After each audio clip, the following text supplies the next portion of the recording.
everyone, welcome to another episode of ADHD Love Parent Talk, where we talk about all things ADHD.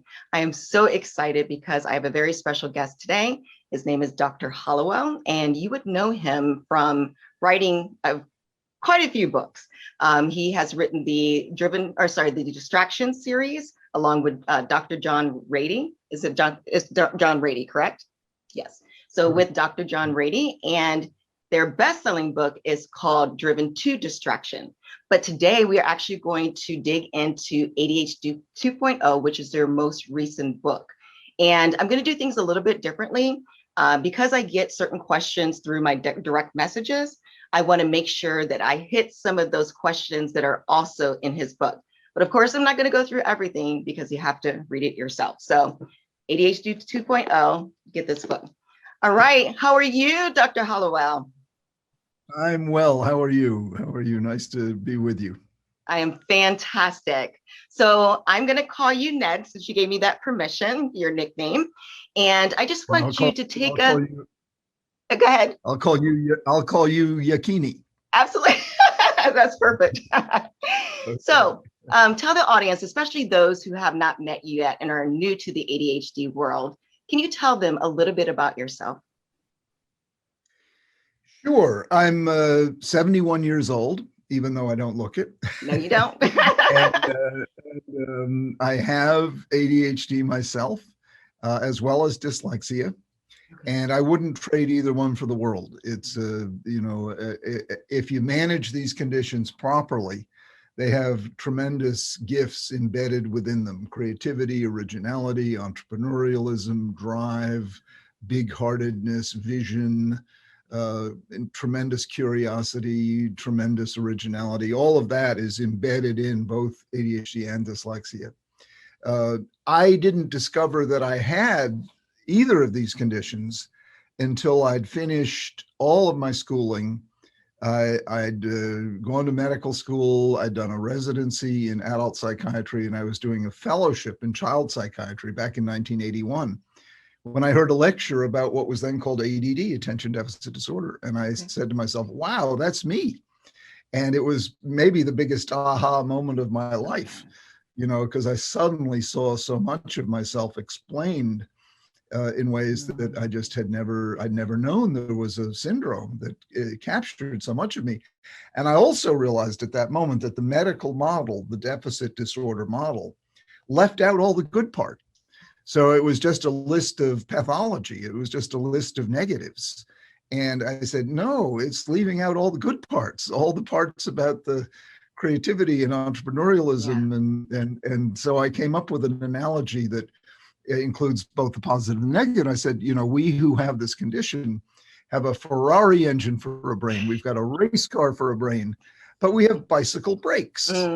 But once we strengthen our brakes, then we're on our way to becoming champions. And that's been my career, has been trying to deliver that message. Along the way, I got married in 1988 to a woman I've been married to for going on 33 years. Nice.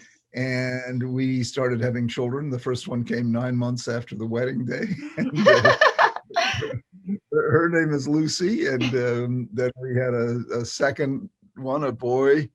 So Lucy's now 32, and the boy, Jack, is 29, and the youngest, Tucker, is 26. And so we had children, and then I started writing books, and Driven to Distraction came out in 1994. And I've written 20 more books since then. Nice. Several about ADHD, but I've also written about worry. I've written about the power of connection. I wrote a book about forgiveness. I wrote a book about raising children. It's probably my favorite of my books. It's called The Childhood Roots of Adult Happiness. The Childhood Roots of Adult Happiness. And I love that book. It's very short. And, between raising kids and seeing patients and giving talks and writing books, it's been a full life, and I still have time to watch stupid TV. And about a year ago, about 6 months ago, I started posting on TikTok. If you told me before then TikTok, I thought that's a sound a clock makes, but right.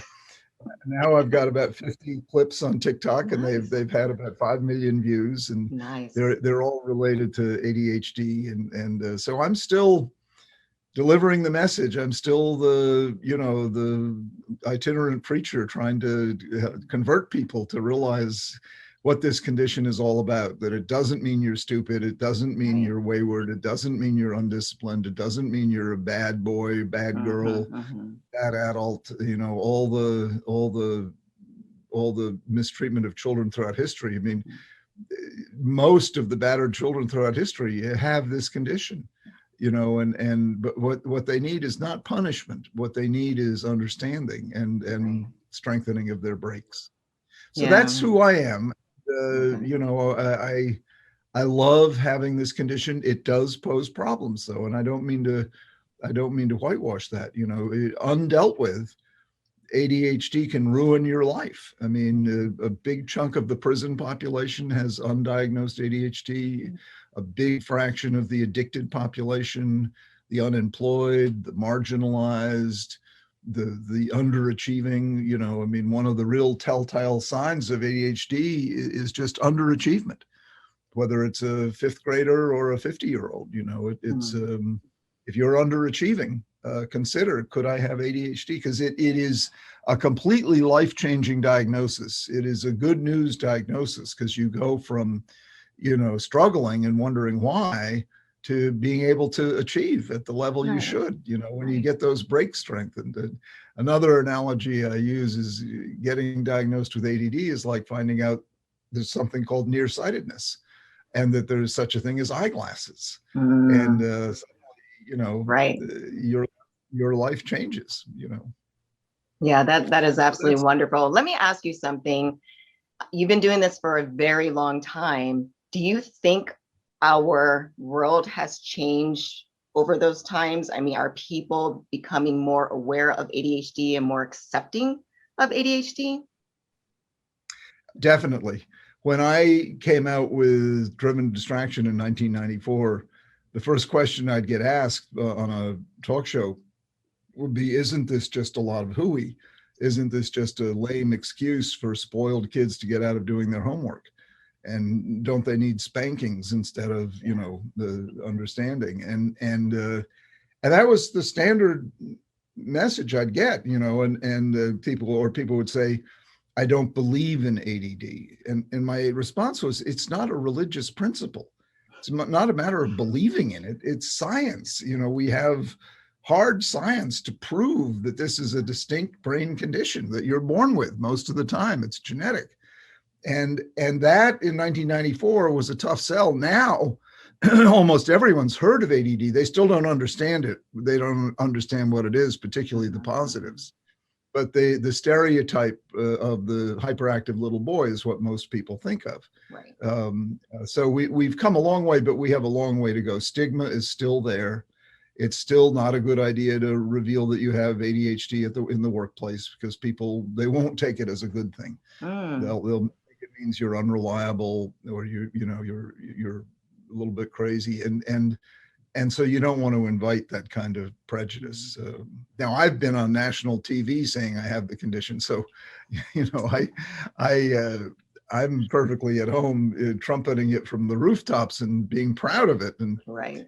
But we're not quite there yet, but we're a lot better in 2021 than we were in 1994. Okay. And way better than we were in 1954. I mean, it's only fairly recently that spanking kids has, been frowned upon. It's only fairly recently that, detention and these horrible punishments that are totally counterproductive, have been not as commonly used. Mm-hmm. So you said that you got diagnosed later on in life. What do you think, or what can you share that has changed for you, whether you put strategies in place before your diagnosis to after your diagnosis? Well, I'm not a great example because I was lucky. I had wonderful teachers and I have a pretty high IQ. And so I excelled in school. I went to Harvard and majored in English while doing pre-med. And So I didn't have the struggle, the academic struggle that a lot of kids do. And in that sense, I'm not a good example. But the way my life changed was just I could forgive myself for being so impulsive. I could forgive myself. Now, it's not an excuse. I still have to take responsibility, but it is an explanation. So instead of saying I'm weird or, whatever sort of morally tinged adjective, I could say, look, I've got a race car brain with bicycle brakes. I forget some things. I speed past some things. I spin out on curves sometimes, so I don't have as much control over my mind. But there's a positive to that in that I'm very creative, very industrious, very daring, willing to take on chances. And that comes from this too. So it helped me understand myself, forgive myself, reward myself, like myself. I like who I am, even though I make mess piles and not always on time and do things in an unconventional way. I like me. And I didn't always like me because I thought, I should be more like Joe Normal. And long ago, I gave up that quest. Joe Normal, I'll never be. But that's okay. And the person I am has contributed a lot to this world. My books have sold over 2 million copies, and I've reached a lot of people with a really good news message. It has nothing to do with politics. It's just good news, just plain good news. And if you have this condition and don't know it, your life can only improve when you find out that you have it. So in this age we live in that's full of division, this is a unifying message. This is a message everyone can get behind, whether you're a red state or a blue state or a, orange state, whatever, your allegiances lie. This condition, this diagnosis is good news, no matter what age. My oldest patient was 86. And he said the treatment changed his life. He was able to write the book he'd wanted to write his whole life long. So, and the youngest diagnosis usually around age 4. So, although I've had moms say they could diagnose it in utero, they could just feel this kid was right. ready to jump out of her belly, so. And the thing is, people who have this condition, unless they've been beaten up and, abused, we tend to be a lot of fun. We tend to be, upbeat, positive, funny, inappropriate, yes, but appropriate gets to be boring after a while, and we don't do boring very well. So so we're the ones who disrupt a little bit and make other people laugh, and we're very willing to be laughed at. I'm the first to admit, oh gosh, I stepped in it this time, didn't I? And so we tend not to be difficult, unless we've been mistreated, and then we can have quite a chip on our shoulders. Yeah, and it's funny you say that, because I remember when I was younger being very sensitive when I was picked on, right? And I didn't like being laughed at. But after a while, it was just like, why am I so upset? This is funny, right? So I just laugh with them. And so things changed. But one thing I wanted to share is I hear that quite a bit where people do really well in school. I did really well in school.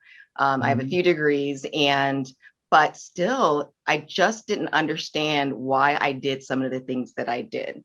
And so when I got my diagnosis, it just made everything click. It just all came together. So for me, it was validating. And it was also a way to connect with my children too. So if I was diagnosed, we would be, in this together. So so I can really see that there's people who tell me all the time that they did well, and that's why they were missed. And but they still, like me, were struggling with certain things. So. And that's you're a member of the largest undiagnosed group, adult women. And throw in Black is probably, I don't know the statistics, but I'm sure that too. So you're very lucky. How did you find someone who diagnosed you? So so it was during the pandemic, so I had to go through online services. And so I used, there was a new service called ADHD Online. And when I got all of my paperwork back, I took it to my children's psychologist to have him review it. And he says, yep, this is your ADHD. So I'm diagnosed with ADHD, not with a specific type, but I am diagnosed with the comorbidity of anxiety and depression. So. Well, very often, the anxiety and depression occur in the wake of the untreated ADD. It's depressing because you're underachieving.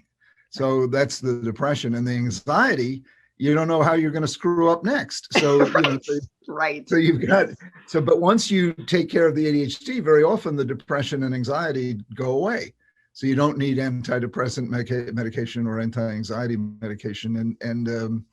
And yes, you didn't, aside from the fact you're a woman and you're Black, you were doing well.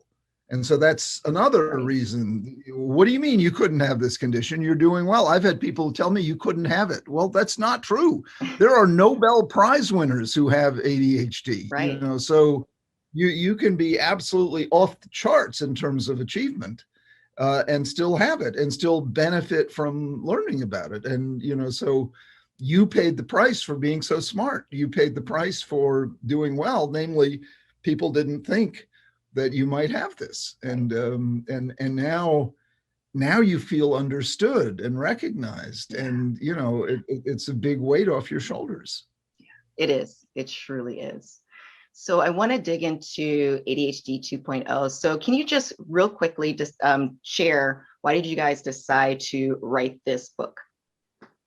Well, it had been 2005 was the most recent ADD book we'd written, called Delivered from Distraction. And so it was time. A lot had happened in those 16 years that was new. And so we decided we'd, write it's not an update of Delivered. It's a completely new book in its own right. And we wanted to put to rest the deficit disorder model. So we invented a new term instead of ADHD, which is totally inaccurate. We invented the term VAST, variable attention stimulus trait.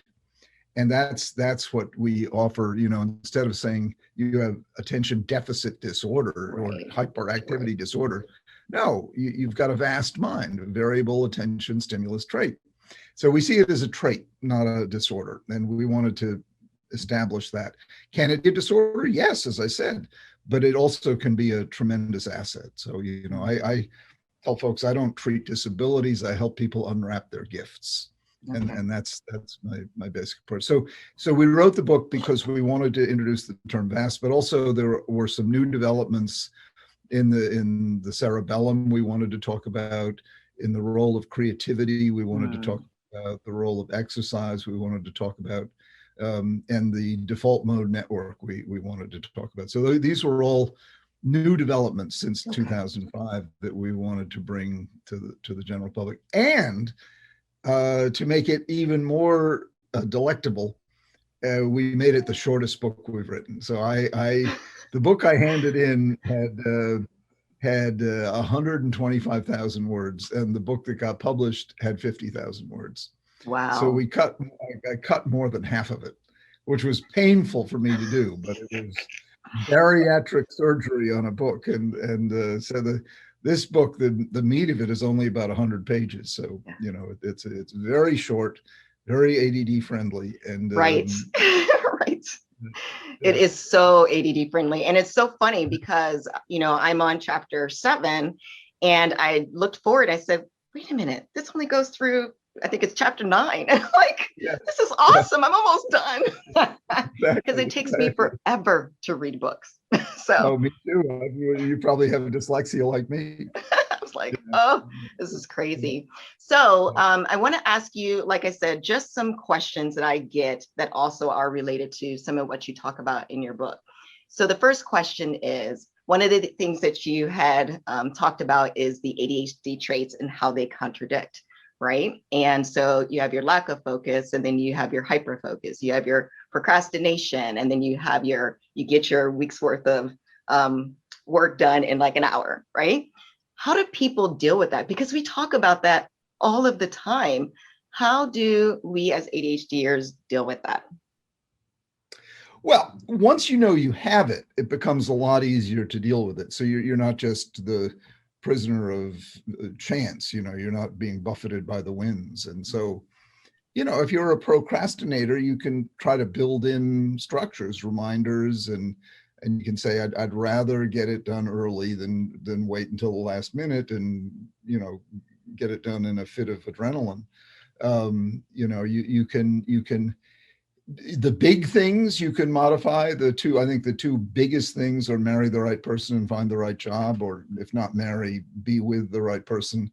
Because a lot of people with ADHD fall for train wrecks, and for two reasons. Number one, we're drawn to high stim, and train wrecks are very stimulating.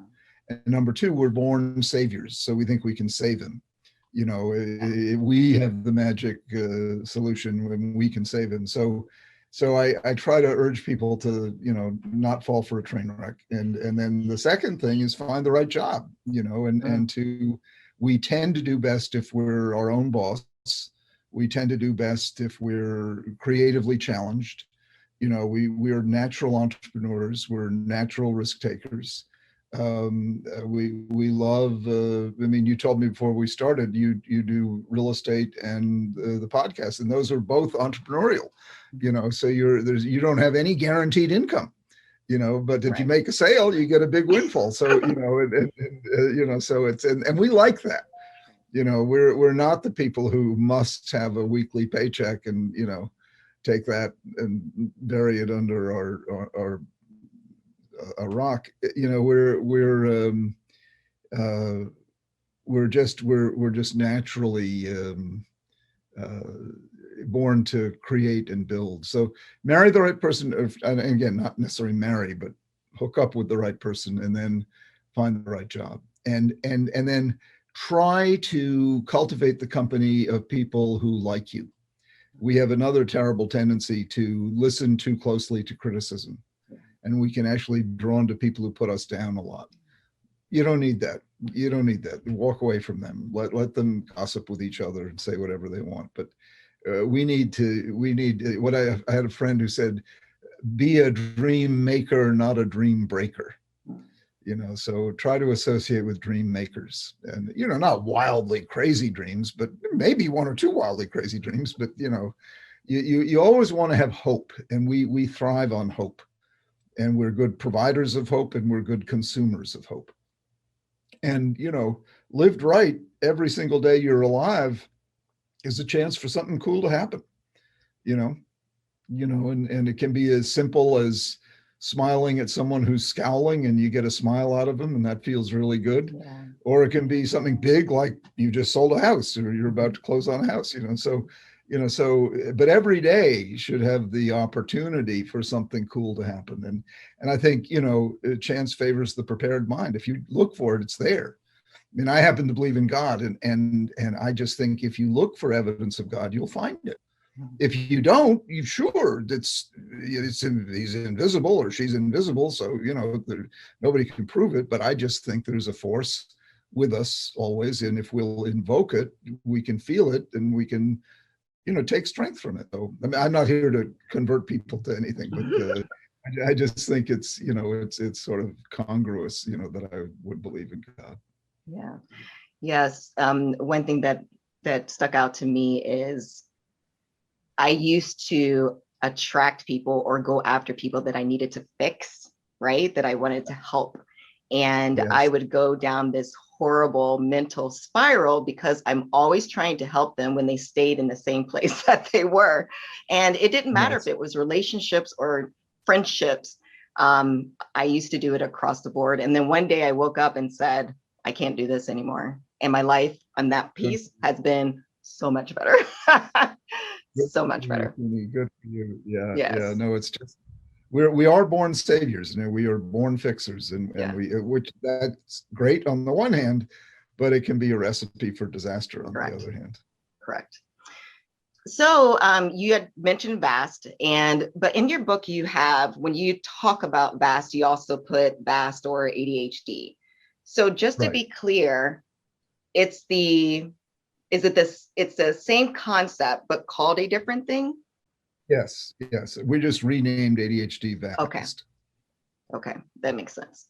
And I don't have any illusion that that'll become universally accepted, but I just like to give people an alternative to this completely inaccurate deficit disorder term. I mean, I don't want to tell a kid, you've got attention deficit hyperactivity disorder. What a mouthful of yuckiness. So I'd much rather say you've got a race car brain with bicycle brakes, or variable attention stimulus trait, which he won't understand either, but I can explain it to him or her. Race car brain with bicycle brakes. And another analogy I use, it's like Niagara Falls. Until you build a hydroelectric plant, it's just a lot of noise and mist. So I'm in the hydroelectric plant business, and when you build that hydroelectric plant, you can light up the state of New York. So it's harnessing your energy is basically harnessing your creativity. That's the challenge. Love it. So another as well question. As the oh, go ahead. As well as the opportunity. It's both a challenge and an opportunity. Yeah, it is, definitely. So another question that I get is, I mean, you told both of you told about a story between a couple, and what I got out of it is, some people, I hear this all the time, are afraid to share that they have ADHD, whether it's with their partner, spouse, or whether it's with their family. So what is your view on people who are trying to make that decision on, they found out they're diagnosed with ADHD, but they're not sure if they want to share that or not? Learn enough about it that you can explain it clearly, and then share it with people who you want to understand you better. I mean, if you're in a workplace, and I don't think you should share it unless you're very confident in your job, because people will misunderstand it. But a close friend or a spouse or a relative, by all means, share it. It's good news. It's your way of explaining who you are and why you are the way you are. Your quirks as well as your genius. Most people with ADD have a little hidden genius inside of them. Love that. So another thing that you had mentioned are different techniques that can help people with negative self-talk. That's the one thing that, like, especially one of my children, actually both of my children, one worse than the other, used to just constantly talk negatively about themselves, especially if they did something wrong. And it took years to get them to the point that they are today. But it was really interesting to hear you talk about different techniques to come down from negative self-talk, like standing on one leg or blowing your nose. Why do these different things work? To disengage from the negativity. There's something very compelling about negativity. You don't say she was riveted in contentment. Contentment is too bland. But you do say she was riveted in self-hatred, in anxiety, in images of gloom and doom. They're gripping.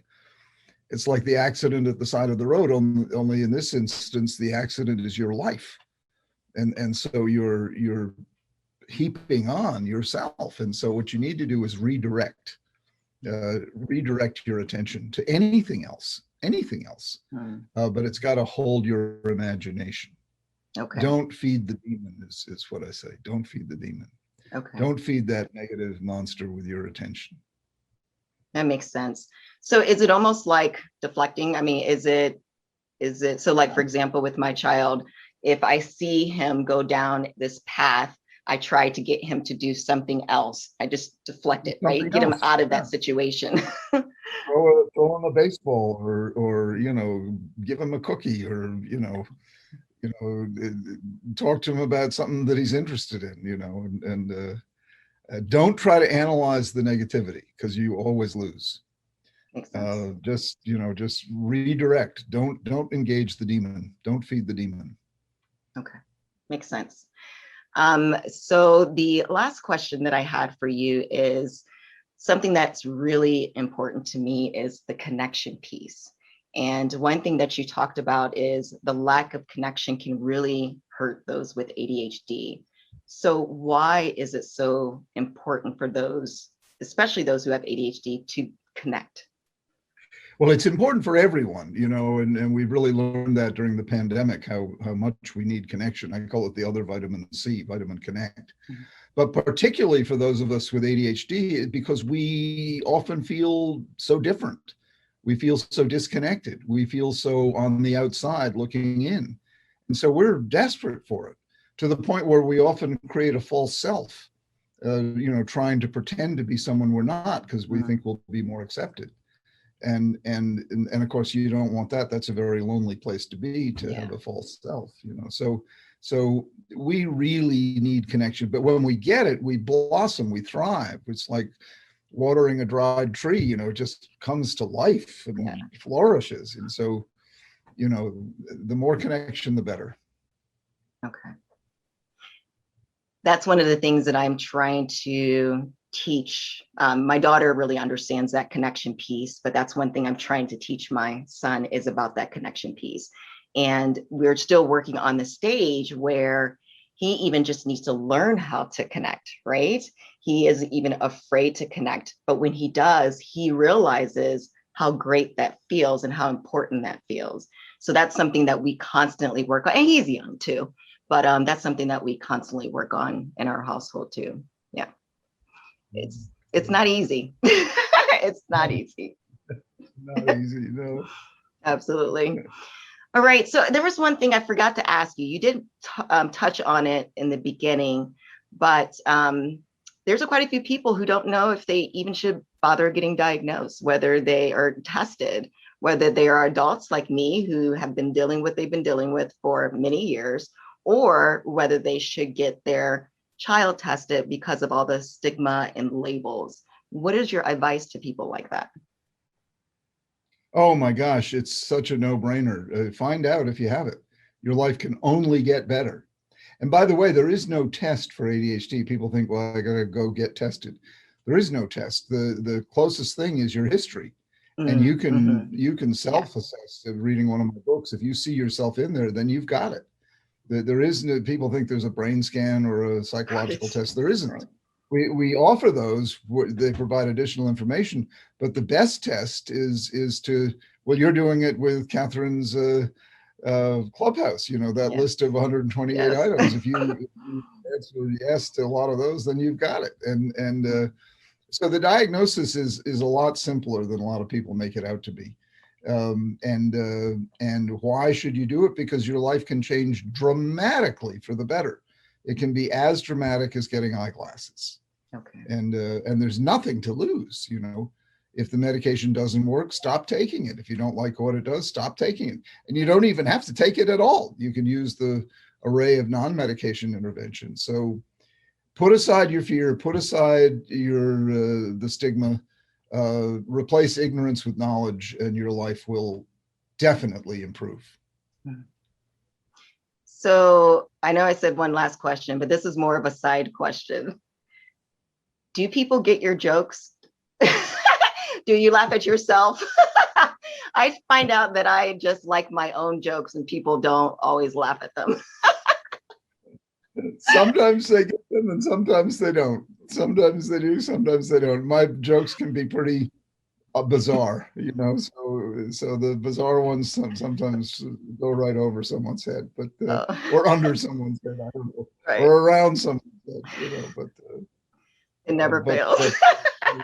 Yeah, there's a lot to laugh about in our world, that's for sure. It is, and you have to, right? You have to balance it with laughter. Absolutely. Yeah. So Ned, I am so glad that you took the time to talk with me. If people have any more questions, how can they get a hold of you? The easiest thing is just go to my website, drhallowell.com. It's just DR, no period, drhallowell.com. Okay.